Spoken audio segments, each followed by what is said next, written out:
نحمده ونصلي على رسوله الكريم اما بعد فاعوذ باللہ من الشیطان الرجیم بسم اللہ الرحمن الرحیم۔ آج ہمارے فرض علوم کورس کا سبق نمبر 15 ہے اور پیج نمبر 156 سے آج ہم پڑھیں گے محبوبہ نے خدا کا وسیلہ۔ وسیلے کے موضوع پر آج کا ہمارا یہ سبق ہے۔ سوال: کیا اللہ تعالیٰ کی بارگاہ میں انبیاء علیہم السلام اور اولیاء کرام علیہم الرحمہ کا وسیلہ پیش کرنا قرآن و حدیث سے ثابت ہے؟ جی ہاں، وسیلہ کا ثبوت قرآن و حدیث میں موجود ہے۔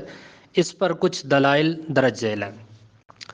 قرآن پاک میں ہے یا ایھا الذین آمنوا اتقوا اللہ وابتغوا الیہ الوسیلہ، اے ایمان والو اللہ سے ڈرو اور اس کی طرف وسیلہ ڈھونڈو۔ اعمال کا مقبول ہونا یقینی نہیں جب ان کو وسیلہ بنا سکتے ہیں، تو وہ ہستیاں جو اللہ عز و جل کی بارگاہ میں یقیناً مقبول ہیں ان کا وسیلہ بدرجہ اولا جائز ہے۔ اس لائن کو آپ سمجھیں کہ اعمال کا قبول ہونا یقینی نہیں ہے، یعنی جو ہم عبادات کرتے ہیں، نماز پڑھتے ہیں، قرآن پڑھتے ہیں، پتہ نہیں قبول ہے تو پتہ نہیں مردود ہے، ہمیں کچھ نہیں پتہ، لیکن اعمال کا وسیلہ پیش کرنا تو جائز ہے۔ اور جو ہستیاں اللہ عز و جل کی بارگاہ میں قبول ہے، مقبول ہے، تو ان کا وسیلہ تو پھر بدرجہ اولا جائز ہے۔ تفسیر روح البیان کے حوالے سے یہاں پر جو ہے یہ لکھا گیا ہے کہ جان لو اس آیت میں وسیلہ ڈھونڈنے کی صراحت ہے، بغیر اس کے چارہ نہیں، اور اللہ عز و جل تک جو ہے پہنچنا بغیر وسیلہ کے حاصل نہیں ہوتا۔ اور وسیلہ علماء حقیقت اور مشائخ طریقت ہیں۔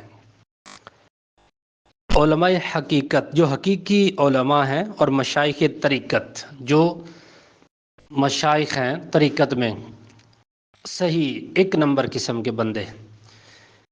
جس طرح آج کل 2 نمبری دا بھی کھاتا ہے نا، 2 نمبر پیر، اے نہیں، جو حقیقی صوفی ہوگا، طریقت پر چلنے والا، شریعت پر چلنے والا، طریقت کو بیان کرنے والا، شریعت کے مطابق عمل نہ کرنے والا۔ حضور صلی اللہ علیہ وسلم کی بعثت سے قبل یہودی ان کے وسیلے سے دعا کرتے تھے۔ کن کے وسیلے سے؟ نبی پاک کے وسیلے، یعنی سرکار ابھی دنیا میں تشریف نہیں لائے تھے تو یہودی سرکار کے وسیلے سے دعائیں کرتے تھے۔ یہ قرآن پاک میں موجود ہے۔ قرآن پاک میں ہے وَلَمَّا جَاءَهُمْ كِتَابٌ مِّنْ عِنْدِ اللَّهِ مُصَدِّقٌ لِّمَا مَعَهُمْ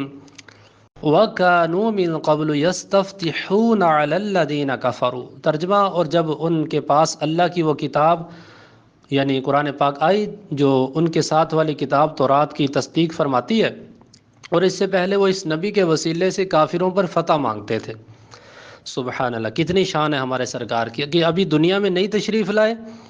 اور آپ کی دنیا میں آمد سے پہلے ہی آپ کے وسیلے سے دعائیں کی جا رہی ہیں۔ امام ابن جریر طبری رحمۃ اللہ تعالی علیہ متوفی 310 ہجری، یعنی کہ جو ان کی تاریخ ہے وہ ہے 310 ہجری۔ آیت کی جو ہے اس آیت کی تفسیر میں فرماتے ہیں یہ امام جریر طبری جو ہیں کہ حضرت عبداللہ بن عباس رضی اللہ تعالی عنہما سے روایت ہے، فرماتے ہیں یہودی رسول اللہ کی بعثت سے پہلے، بعثت کا مطلب ہوتا ہے بھیجے جانے، کہ سرکار کے بھیجے جانے سے پہلے، سرکار کی آمد سے پہلے آپ کے وسیلے سے اوس اور خزرج یہ 2 قبیلے تھے، ان قبیلوں پر فتح حاصل کرنے کے لیے دعائیں کرتے تھے۔ اور جب حضور صلی اللہ علیہ وآلہ وسلم عرب میں مبعوث ہوئے تو انہوں نے آپ کے ساتھ کفر کیا اور جو کہتے تھے اس کا انکار کر دیا۔ حضرت معاذ بن جبل اور بنی سلمہ کے بھائی بشر بن برا بن معرور نے کہا کہ اے یہودیوں اللہ سے ڈرو۔ کیوں کہا؟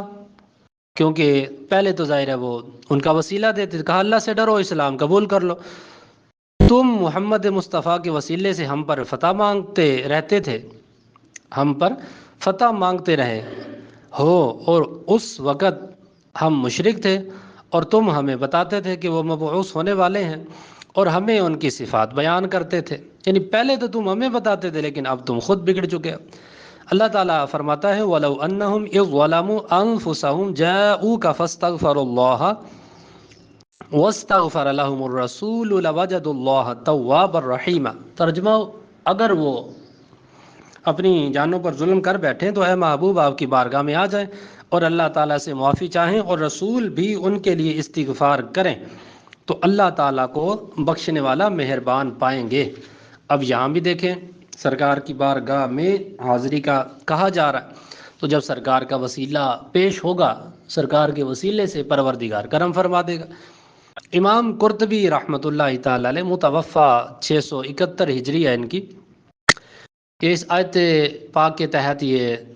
انہوں نے روایت نقل کی ہے کہ حضرت علی سے یہ روایت ہے کہ رسول اللہ کے دفن کرنے کے 3 دن بعد ایک اعرابی ہمارے پاس آیا، جس سب سرکار کو دفن کر دیا گیا اس کے 3 دن بعد ایک اعرابی آیا اور روضہ شریف کی خاک پاک اپنے سر پر ڈالی اور عرض کرنے لگا، یا رسول اللہ، جو آپ نے فرمایا ہم نے سنا، اور جو آپ اللہ تعالیٰ کی طرف سے جو ہے یاد کیا، جو آپ صلی اللہ تعالی وسلم اللہ تعالیٰ کی طرف سے یاد کیا اور ہم نے آپ سے یاد کیا، اور جو آپ پر نازل ہوا اس میں یہ آیت بھی ہے، وَلَوْ أَنَّهُمْ إِذْ ظَلَمُوا، کہ میں نے بے شک اپنی جان پر ظلم کیا اور آپ کے حضور میں اللہ تعالیٰ سے اپنے گناہوں کی بخشش چاہنے حاضر ہوا ہوں، آپ کی بارگاہ میں حاضر ہو گیا ہوں۔ یعنی وہ کہنے لگے پیارے آقا، تو میرے لیے میرے رب سے میرے گناہ کی بخشش کرائیے۔ اس پر قبر شریف سے ندا آئی کہ تیری بخشش ہو گئی۔ سبحان اللہ، سرکار کی قبر مبارک سے یہ آواز آئی کہ جا تیری بخشش ہو گئی۔ حضرت فاروق اعظم کا توسل، صحیح البخاری میں یہ روایت ہے کہ بے شک حضرت عمر بن خطاب قحط کے زمانے میں حضرت عباس بن مطلب عبد المطلب رضی اللہ تعالیٰ عنہ کے وسیلے سے اللہ تعالیٰ کی بارگاہ میں دعا مانگتے اور عرض کرتے، ہم تیری طرف اپنے نبی علیہ السلام کو وسیلہ بناتے تھے تو سیراب فرماتا تھا، اب ہم تیری بارگاہ میں نبی صلی اللہ علیہ وسلم کے چچا حضرت عباس کو وسیلہ بناتے ہیں تو ہمیں سیراب کر دے۔ تو راوی کہتے ہیں کہ اللہ تعالیٰ ہمیں سیراب یعنی بارش نازل فرما دیتا تھا۔ سبحان اللہ، یہ بخاری شریف کی حدیث ہے۔ تو سرکار کے چچا کے وسیلے سے بارش آ رہی ہے، اب آپ اندازہ لگائیں، حالانکہ چچا سے زیادہ نبی کی شان ہے، نبی علیہ السلام کی، تو سرکار کے چچا کے وسیلے سے دعا مانگی تو اللہ تعالیٰ نے بارش عطا فرما دی۔ سبحان اللہ، حدیث پاک میں ہے، حضرت عثمان بن حنیف جو ہے اس روایت کرتے ہیں کہ ایک نابینا آدمی نبی کریم صلی اللہ تعالی وسلم کی بارگاہ میں حاضر ہوا اور عرض کی میرے لیے اللہ تعالیٰ سے دعا کریں کہ وہ مجھے عافیت دے۔ فرمایا اگر تو چاہے میں تیرے لیے دعا کو مؤخر کر دوں اور تمہارے لیے بہتر ہے، اور اگر چاہے تو دعا کر دوں۔ اس نے عرض کیا دعا فرما دیں آپ، سرکار کو کہا کہ آپ دعا فرما دیں۔ تو نبی کریم علیہ الصلاۃ والسلام نے اسے حکم دیا کہ اچھی طرح وضو کر کے 2 رکعت نماز پڑھو اور اس طرح جو ہے دعا کرو، اے اللہ میں تجھ سے دعا مانگتا ہوں اور تیری طرف توجہ کرتا ہوں باوسیلہ تیرے نبی محمد صلی اللہ علیہ وآلہ وسلم کے کہ مہربانی کے نبی ہیں، یا رسول اللہ میں حضور کے وسیلے سے اپنے رب کی طرف اس حاجت میں توجہ کرتا ہوں کہ میری حاجت روا ہو، الہی ان کی شفاعت میرے حق میں قبول فرما۔ سبحان اللہ۔ سنن ابن ماجہ میں اس حدیث پاک کے بارے میں جو ہے یہ لکھا ہے، اور لکھنے والے کون ہیں؟ قال ابو اسحاق، سبحان اللہ، ھذا حدیث صحیح، یعنی امام اسحاق نے کہا کہ یہ حدیث صحیح ہے۔ اور جس طرح پہلے بھی میں نے کئی بار بتایا کہ جو حدیث صحیح ہوتی ہے نا تو آپ اس کو بیان کر سکتے ہیں، وہ اعلیٰ درجے کی حدیث ہوتی ہے، یہ منکر نہیں ہوتی، باطل نہیں ہوتی، موضوع نہیں ہوتی۔ حدیث جو صحیح ہو نا، حدیث صحیح، اس کو آپ بیان کر سکتے ہیں، اعلیٰ درجے کی حدیث ہے۔ امام حاکم رحمۃ اللہ تعالی اس حدیث پاک کے حوالے سے لکھا ہے، ھذا حدیث صحیح علی شرط الشیخین، یعنی یہ حدیث امام بخاری اور امام مسلم کی شرط پر صحیح ہے۔ المستدرک للحاکم، اس میں انہوں نے یہ اس کے تحت لکھا اس حدیث پاک کے بارے میں۔ اسی طرح امام ترمذی نے اس حدیث پاک کے بارے میں بھی یہی لکھا، ھذا حدیث حسن صحیح غریب، کہ یہ حدیث حسن صحیح غریب ہے۔ غریب حدیث جہاں لکھا ہو نا کہ یہ حدیث غریب ہے، اس کا یہ مطلب ہوتا ہے کہ ایک راوی نے، ایک ہی راوی ہیں، انہوں نے اس کو بیان کیا، جو سند تو بہرحال مل گئی نا، ایک راوی نے بیان کیا، ایک سند تو مل گئی۔ جو ہے وصال ظاہری کے بعد وسیلہ، جب سرکار وصال فرما چکی اس کے بعد وسیلہ کا ذکر۔ حضرت عثمان بن حنیف سے یہ روایت ہے، یہ فرماتے ہیں کہ ایک حاجت مند اپنی حاجت کے لیے امیر المؤمنین حضرت عثمان غنی کی خدمت میں آتا جاتا، امیر المؤمنین نہ اس کی طرف جو ہے التفا فرماتے نہ اس کی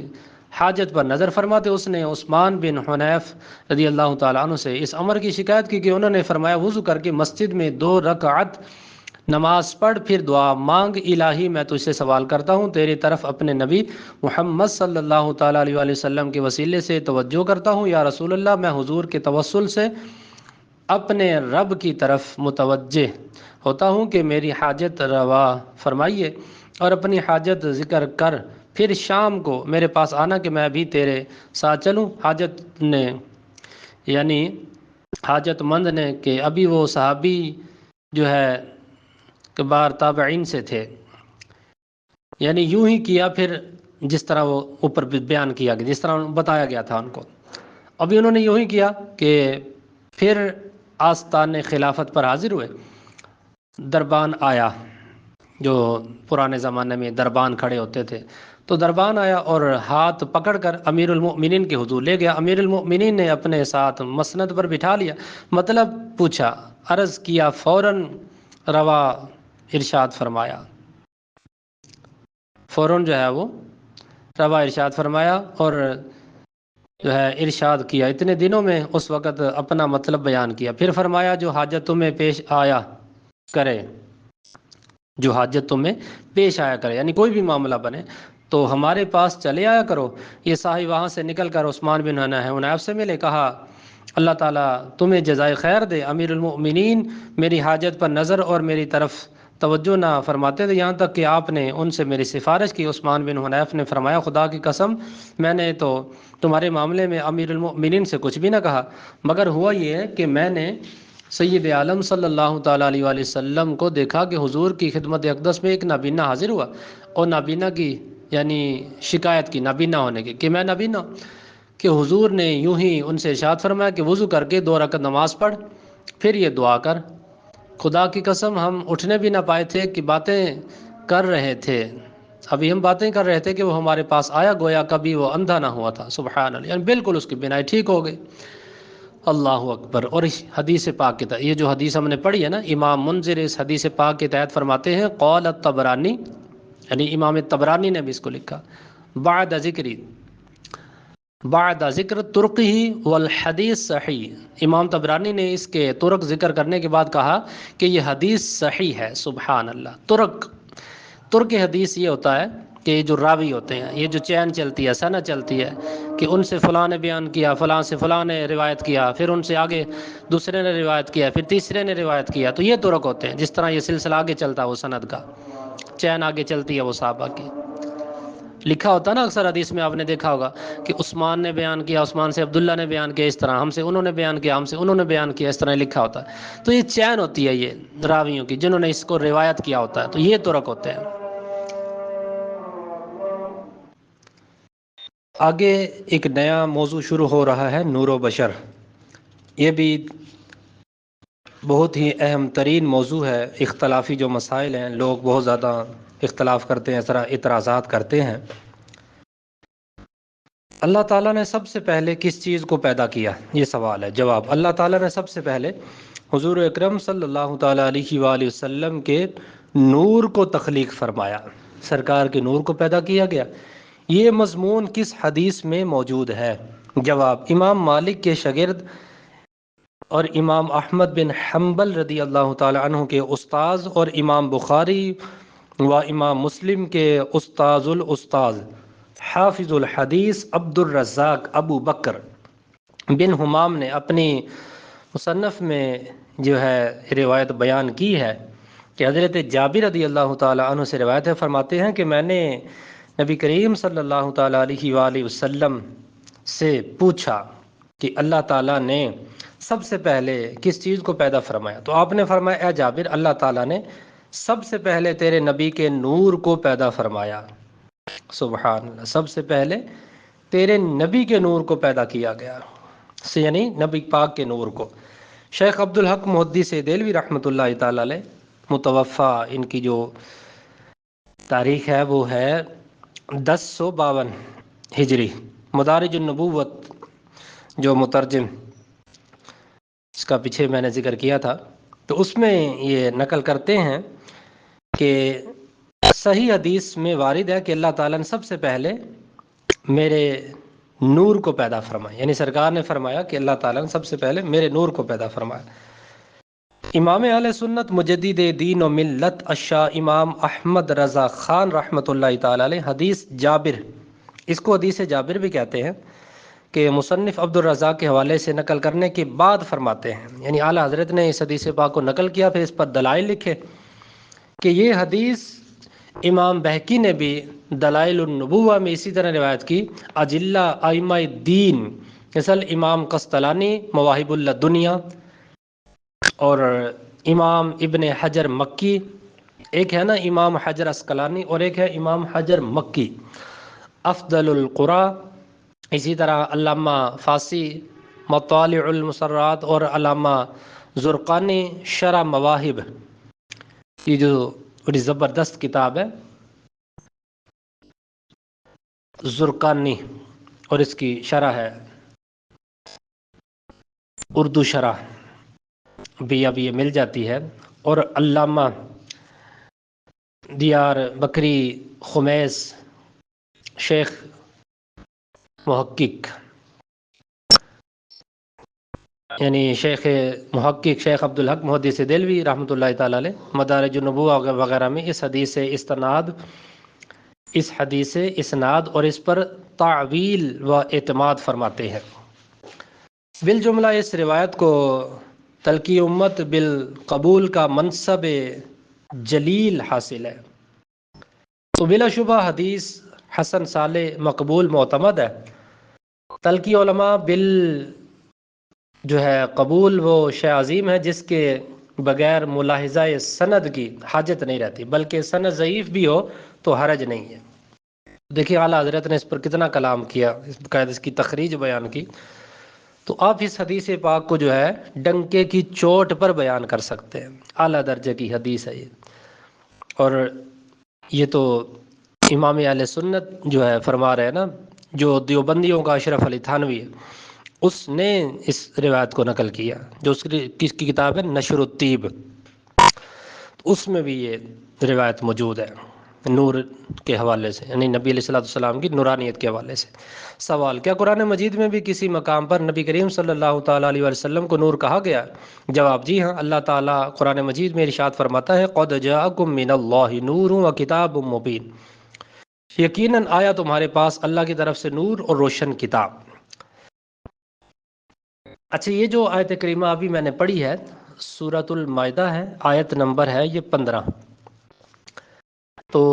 جو ترجمہ تفسیر کورس ہمارے پاس کر رہے ہیں، جو ترجمہ تفسیر کورس میں شامل ہے، تو وہاں سے آپ جو ہے تفسیر سے اس آیت کو دیکھ لیجئے گا۔ وہاں پر جہاں پر یہ آیت ذکر کی گئی ہے نا، تو اس پر بہت سارے حوالہ جات، بلکہ میں نے اس ربیع الاول میں جو ابھی گزرا ہے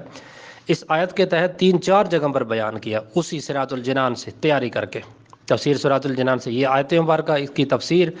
ترجمہ وغیرہ جو اس میں مواد دیا گیا، بڑا بہترین مواد ہے۔ کچھ یہاں سے آپ تیار کر لیں، کچھ وہاں سے، تفسیر صراط الجنان سے بڑا بہترین جو ہے وہ نورانیت مصطفیٰ، میلاد مصطفیٰ کے موضوع پر آپ کا بڑا بہترین بیان تیار ہو جائے گا۔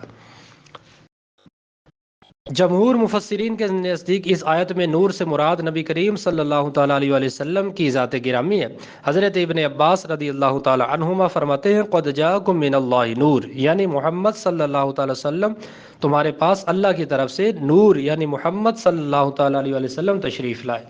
یعنی اسے سرکار مراد ہے۔ تفسیر ابن عباس، امام طبری رحمۃ اللہ تعالیٰ علیہ، ان کا متوفہ ہے 310 ہجری۔ تفسیر طبری میں اس آیت کے تحت یہ فرماتے ہیں یعنی بن نور محمد صلی اللہ علیہ وسلم، یعنی نور سے مراد محمد صلی اللہ تعالیٰ علیہ وسلم کی ذات والا مراد ہے۔ امام ابو الحسن علی بن احمد واحدی جو ہے نشاپوری رحمۃ اللہ تعالیٰ علیہ، ان کا متوفہ ہے 468 ہجری۔ اس آیت کی تفسیر میں یہ فرماتے ہیں قد جاءکم من اللہ نور، یعنی یعنی النبی صلی اللہ تعالی وسلم، تمہارے پاس اللہ تعالیٰ کی طرف سے نور یعنی محمد صلی اللہ تعالیٰ علیہ وسلم تشریف لائے۔ محی السنہ امام بغوی متوفہ 510 ہجری اس آیت کی تفسیر میں یہ لکھتے ہیں، قد جاءکم من اللہ نور یعنی محمد صلی اللہ علیہ وسلم وقیل الاسلام، یعنی یہاں نور سے مراد محمد صلی اللہ علیہ وسلم کی ذات اقدس ہے، اور ایک ضعیف قول یہ ہے کہ یہاں نور سے مراد اسلام ہے۔ سوال، حضور صلی اللہ علیہ وسلم کے بشر ہونے کا انکار کرنا کیسا، کہ جو سرکار کی بشریت کا انکار کر دے، یہ کیسا ہے؟ جواب، حضور سراپا نور شافع یوم النشور صلی اللہ تعالی وسلم بشری صورت ہی میں دنیا میں تشریف لائے۔ جو مطلقاً حضور کی بشریت ہونے کا انکار کرے، حضور کے بشر ہونے کا، تو کافر ہے، مگر آپ کی بشریت بے شمار فضائل و برکات کی جامع، اور کسی کے لیے جائز نہیں کہ وہ ان مقدس ہستیوں کو اپنی مثل بشر کہتا پھرے، کیونکہ انہوں نے جو کلمات اپنے لیے ادا کیے وہ بطور عاجزی تھے، تواضع تھے۔ اگر کسی نے گستاخی اور توہین کے طور پر حضور کو اپنی مثل بشر کہا تو کافر ہے۔ قرآن مجید فرقان حمید میں انبیاء کو بے ادبی اور تنقیص شان کے طور پر بشر کہنے والوں کو کافر قرار دیا۔ دیکھیے سورہ ہود، سورہ یاسین جو ہے، اسی طرح حامیم سجدہ سورت جو ہے، ان مبارک صورتوں میں متعدد مقامات پر کفار کا قول بیان کیا گیا کہ یہ انبیاء کرام کو اپنی طرح بشر کہتے تھے جو کافر تھے۔ اعلیٰ حضرت فرماتے ہیں کہ جو یہ کہے کہ رسول اللہ صلی اللہ تعالی وسلم کی جو ہے صورت ظاہری بشری ہے، حقیقت جو ہے وہ باطنی بشریت سے عرفہ و اعلیٰ ہے، یا یہ کہ حضور اوروں کی مثل بشر نہیں، وہ سچ کہتا ہے، اور جو مطلقاً حضور سے بشریت کی نفی کرے، انکار کر دے، تو وہ کافر ہے۔ اور اللہ تعالیٰ فرماتا ہے، قل سبحان ربی هل کنت الا بشرا رسولا، تم فرماؤ پاکی ہے میرے رب کو، میں کون ہوں مگر آدمی، اللہ کا بھیجا۔ مزید فرماتے ہیں، واقعی جب ان خبثاء یعنی کفار کے نزدیک وحی نبوت باطل تھی تو انہیں اپنی سی بشریت کے سوا کیا نظر آتا، یعنی اعلیٰ حضرت جواب دے رہے ہیں، لیکن ان سے زیادہ دل کے اندھے وہ کہ وحی نبوت کا اقرار کریں اور پھر انہیں اپنا ہی بشر یعنی اپنا ہی سا بشر جانے۔ زید کو قال انما انا بشر مثلکم یوحا تو سوجا، یعنی یہ آیت تو ان کو مل گئی، اور یوحا الیہ نہ سوجا، یعنی میرے پاس وحی بھی آتی ہے، تو وحی تو ظاہر نبی کے پاس آتی ہے، غیر نبی پر تو نہیں آتی، جو غیر متناہی فرق ظاہر کرتا ہے۔ زید نے اتنا ہی پکڑ لیا جو کافر لیتے ہیں۔ انبیاء علیہ الصلوۃ والسلام کی بشریت حضرت جبریل علیہ السلام کی ملکیت سے اعلیٰ ہے، وہ ظاہری صورت میں ظاہر بینوں کی آنکھوں میں بشریت رکھتے تھے، جن سے مقصود خلق کا ان سے